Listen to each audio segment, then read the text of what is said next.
I did learn how to cook from my family. I grew up with my grandma in the kitchen, cooking for all our baptisms and confirmations and birthdays, and big Italian family, and there used to be my little nonna in the kitchen making 100 arancini and tortelli and all sorts of food for everybody, just like a little private chef.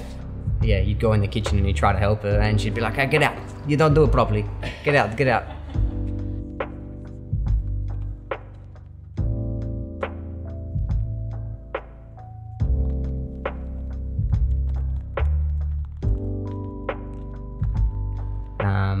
But yeah, then I worked for my parents at a very young age because I wasn't the most well-behaved student.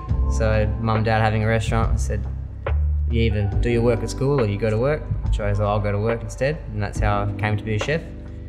We had a pretty successful Italian chef in there whose name is Mauro Zumpano. Used to own a restaurant in Main Street in Osborne Park for many years, and he taught me a lot of what I know today, just a real strong foundation of Italian cooking and the bases.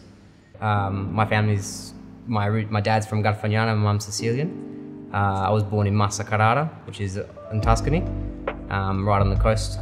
So you look one way and you see the Marble Mountains, and you look the other way and you see the oceans. And it's also when I went back to when I was 18 to work as a chef there for the season. Traditional Italian is very, very, very basic food. It's just quality ingredients is the key. Time as well. When cooking simple thing like a Napoli sauce, we'll cook it till it's cooked. That's what Italian food is, just knowing how long to cook something, seasoning, heavily seasoned food. We make all our pasta in-house, so we try to keep that as traditional as possible. A lot of our recipes are as least Australianised or westernised as possible. So in 2012 I took over to Bruno's. I was raised in a family restaurant, so I kind of knew the ins and outs. Well, I thought I did anyway. But having the right price tag on it and with encouragement of my parents, so I jumped into it. Also being the first restaurant that I ever took my now wife on a date when we were just teenagers. So gave me a little bit more of, oh yeah, I really want this place. Not knowing exactly what I jumped into, but did take it on, and thankfully we're still here because of our locals, all our local support, especially through COVID. When we get shut down and we close back up and we're full, it's great, it's exactly what we need. And yeah, it's the locals that keep us going.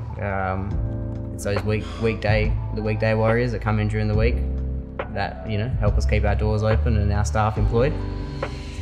So yeah, well, thank you, Inglewood. I just say that it's not an easy industry. We're not perfect. We don't get it right all the time, but we're here for the long run. I'd like to still be here in 10 years to come.